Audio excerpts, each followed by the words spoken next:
Roy Blunt, one of the well-known GOP senators from Missouri, has announced that he will not seek another term in 2022, making him the fifth senator to publicly announce his retirement.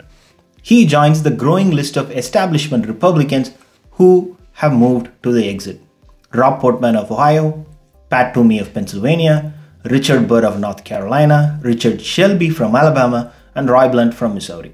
There were reports last week that Mitch McConnell is preparing his Senate exit strategy, but that was also more of a question of when it will happen rather than if it will happen, because Mitch McConnell is 79 years old and he has long had health concerns. 5 senators are out. Then we have Mitch planning his next act. And then we have the 87-year-old Chuck Grassley, who may head to the exit as well. That's a little more than 10% of the current Republican Senate. What you should also note here is, as one Republican senator after another rush towards the exit, not a single one from the Democratic side has announced their retirement. So you have 50 Democratic senators, not a single one wants to retire, and you have 50 Republican senators, and 5 of them have announced their retirement. Now, why is that?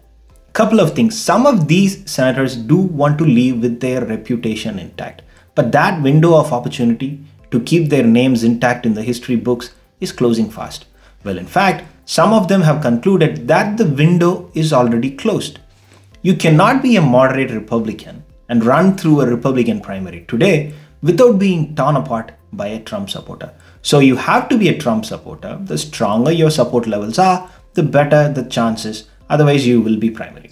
Now, does Rob Portman, who layer by layer, year after year, took all the effort to build his CV since the Bush administration, wants to go out in Cleveland or Akron and Columbus and talk about his fealty to Donald Trump?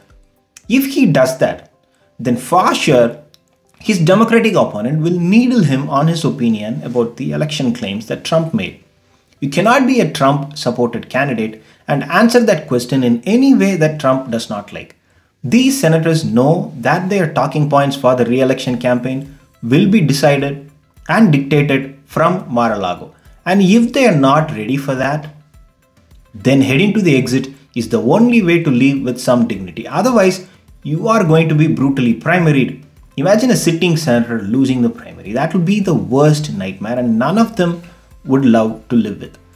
They don't have the appetite for it, and they don't see a path to fight their way out of the mess they find themselves in.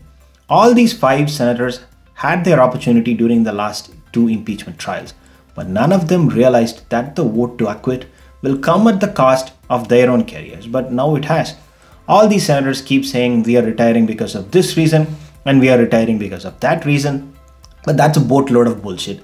Can they all explain to us why there is exactly 0 retirements from the Democratic side and why the Republican retirements keep piling up? It is because none of them are ready to lose the primary. They cannot blame anyone for the position they find themselves in. They are in this position because of what they all did in the last 365 days. It does not matter how many times Nikki Haley and Rick Scott will come out and tweet that there is no civil war in the GOP. Because if this isn't the result of an internal rife within the GOP, then what else can be? While all these senators who have professed their loyalty to Trump and his claims are sitting comfortably in the Senate, all those senators who in some form had either opposed Trump or stayed silent without explicit support to his claims have announced their retirements.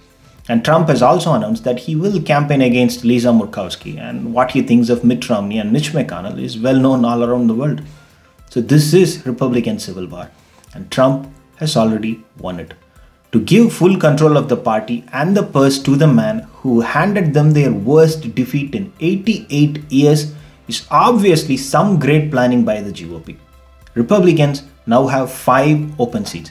Open seats are easier to win than facing an incumbent. Open seats in battlegrounds are better than open seats in deep red states or deep blue states.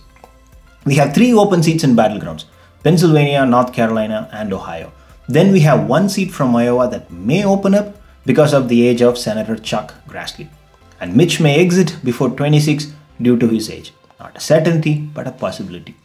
Then there are 4 seats that Trump is certain to intervene: Alaska, Utah, Nebraska, and South Dakota.